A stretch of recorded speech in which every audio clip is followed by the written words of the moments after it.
अस्सलाम वालेकुम। आपको न्यू व्लॉग में खुशामदीद।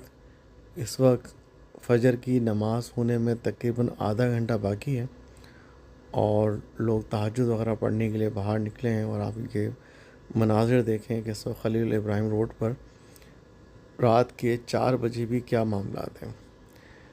ऐसा लग रहा है कि पूरा मक्का जो है वो जाग रहा है। लोग यहाँ नमाज़ें भी पढ़ रहे हैं, तहज्जुद भी पढ़ रहे हैं।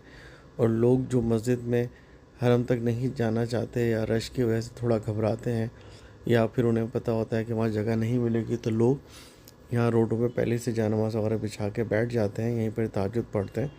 और फिर जब फजर होती है तो मैंने देखा कि यहाँ पर पूरे रोड पे जो है वो नमाज़ हो रही होती है, इतना रश होता है। चलें फजर की नमाज़ पढ़ते हैं, फिर हम आपसे मिलते हैं। फजर की नमाज़ हो चुकी है, नमाज़ पढ़ के हम बाहर निकले हैं नाश्ते की तलाश में। अब आपको यहाँ पर पहले हमने आपको मॉल के अंदर वाले रेस्टोरेंट्स होटल दिखाए थे, अब ये बाहर देखें, ये पाकिस्तानी सरगोदा होटल भी है और यहाँ पर इंडियन होटल्स भी हैं और हर तरह का यहाँ पर खाना मिल रहा है। और सुबह ही सुबह मैकडोनल्ड भी ओपन हो चुका है। तो पहले हमने वहाँ नाश्ता कर लिया, अंडा पराठा वगैरह पाकिस्तानी होटल से, और फिर हम यहाँ पर आए, ये आइसक्रीम ली हमने। थोड़ा सा मीठा होना चाहिए ना, थोड़ा सा, तो आइसक्रीम वगैरह लेके हम आ गए हैं। मैकडोनल्ड की आइसक्रीम वगैरह ट्राई करेंगे। ये देखें मैकडोनल्ड जो है ना बिल्कुल ये खलील इब्राहिम रोड के ऊपर ही बना हुआ है और कोने पे वहाँ KFC भी और सामने अलबेग भी आपको नज़र आ रहा है।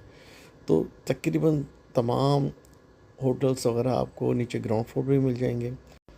और जो उन्होंने करीब करीब बहुत सारे मॉल्स नए बनाए हैं उसके अंदर भी तमाम खाने मिल जाते हैं। जैसे मैंने लास्ट वीडियो में अपने सारी आपको वीडियोस वगैरह दिखाई थी, मॉल्स के अंदर गया था, इस तरह के एक नहीं 4-5 बने हुए हैं जिसमें हर तरह का खाना मिल जाता है। क्योंकि जाहिर सी बात है यहाँ पर हर तरह के लोग आते हैं, तो यहाँ पर हर तरह का खाना अवेलेबल होता है।